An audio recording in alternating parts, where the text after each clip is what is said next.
नमस्कार, मैं रघुनाथ प्रसाद आज चर्चा कर रहा हूँ देश की बहुत ही महत्वपूर्ण इन्वेस्टिगेटिंग एजेंसी सीबीआई की। सीबीआई की चर्चा आज पूरे देश में काफ़ी ज़ोर शोर से हो रही है और ख़ासकर विपक्षी पार्टियों के द्वारा, चूँकि उनके द्वारा आरोप लगाए जा रहे हैं कि सीबीआई का उपयोग मुख्यतः उनके नेताओं के विरुद्ध किया जा रहा है। मैं इस संबंध में जो आंकड़ों की बात करूं, चूँकि डिफरेंट सोर्स से जो आंकड़े आए हैं उससे ये पता चलता है कि यूपीए गवर्नमेंट जो 2004 से 14 तक था, उस समय जितने पॉलिटिकल केसेस हुए सीबीआई के द्वारा, उसमें 60% केसेस उस समय के ऑपोजिशन पार्टीज के अगेंस्ट में थे, जिसमें बीजेपी भी है।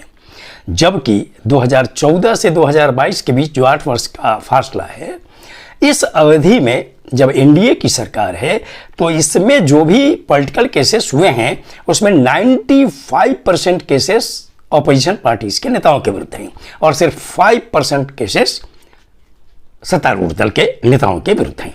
यूपीए रिजीम जो 10 वर्षों का है उसमें कुल केस 72 दायर हुए, जिसमें 43 केस ऑपोजिशन पार्टीज के अगेंस्ट में है जो 60% है। जबकि एनडीए के 8 वर्षों के शासनकाल में कुल 124 पॉलिटिकल केसेस दायर किए गए हैं सीबीआई के द्वारा, जिसमें 118 केसेस विपक्षी दलों के नेताओं के विरुद्ध हैं और सिर्फ 6 केस सत्तारूढ़ दल के नेता के विरुद्ध हैं। ऑपोजिशन पार्टीज में कई पार्टियां हैं, कांग्रेस है, तृणमूल कांग्रेस है, आरजेडी है, अन्य भी कई दल उसमें आते हैं। मैं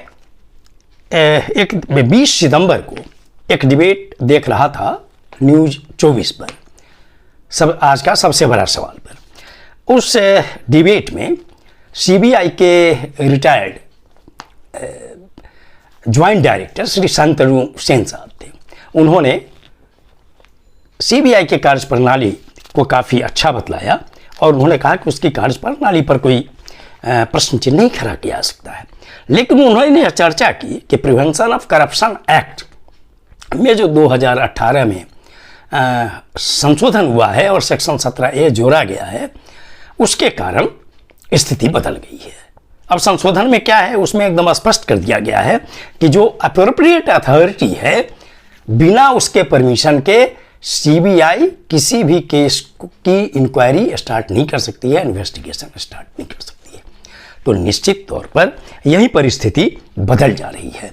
उस डिबेट में देश के एक बहुत ही इंपॉर्टेंट रिटायर्ड सीनियर आईपीएस अफसर श्री यशोवर्धन साहब भी थे। उन्होंने तो कार्यप्रणाली के संबंध में 5-6 डायरेक्टर्स, जबकि उन्होंने नाम नहीं लिया, लेकिन उन्होंने चर्चा की इस बात की कि उनके रुख काफ़ी लचीले थे, जो सीबीआई जैसी महत्वपूर्ण संस्था के लिए सही नहीं है। उन्होंने डायरेक्टर के टेन्योर पर भी सवाल उठाया कि चूँकि टेन्योर जो है वो सिस्टम और उसका एक्सटेंशन का जो सिस्टम है, इसके कारण भी सीबीआई के कार्य पर उन्होंने बतलाया कि असर पड़ता है। सीबीआई केंद्र सरकार की बहुत ही महत्वपूर्ण इन्वेस्टिगेटिंग एजेंसी है। ईडी, सीबीआई और इनकम टैक्स वगैरह के संबंध में जब भी कोई डिबेट किसी भी चैनल पे होते हैं, तो मैंने यह पाया है कि भारतीय जनता पार्टी के जो प्रवक्ता रहते हैं डिबेट में, वो जब अपोजिशन पार्टी के लोग आरोप लगाते हैं कि सिर्फ अपोजिशन पार्टीज के नेताओं के विरुद्ध केसेस किए जा रहे हैं, तो वो सीधे कहते हैं कि अगर किसी के पास भी कोई साक्ष्य है बीजेपी नेता के विरुद्ध तो उनको एफआईआर करना चाहिए। शांतनु साहब ने जो कहा है अमेंडमेंट, तो इसके दृष्टिकोण से यह देखना बहुत ही लाजमी हो जाता है कि प्रवक्ताओं के द्वारा सिर्फ ये कह के निकल जाना ये अजीब लगता है। देश में प्रजातंत्र है, देश की जनता हर चीज़ को वाच करती है।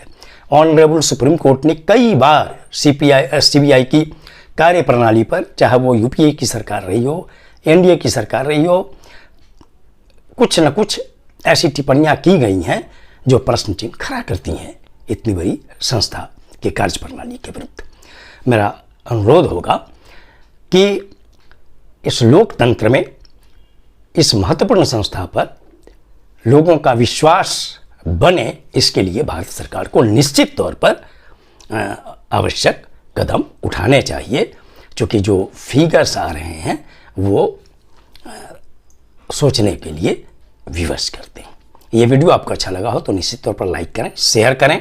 अब तक मेरे चैनल को आपने सब्सक्राइब नहीं किया तो सब्सक्राइब करें, बेल आइकन को अवश्य टच करें ताकि मेरे हर आने वाले वीडियो का नोटिफिकेशन आपको तुरंत मिल जाए। आप सभी लोगों के लिए शुभकामनाएं। धन्यवाद। जय हिंद।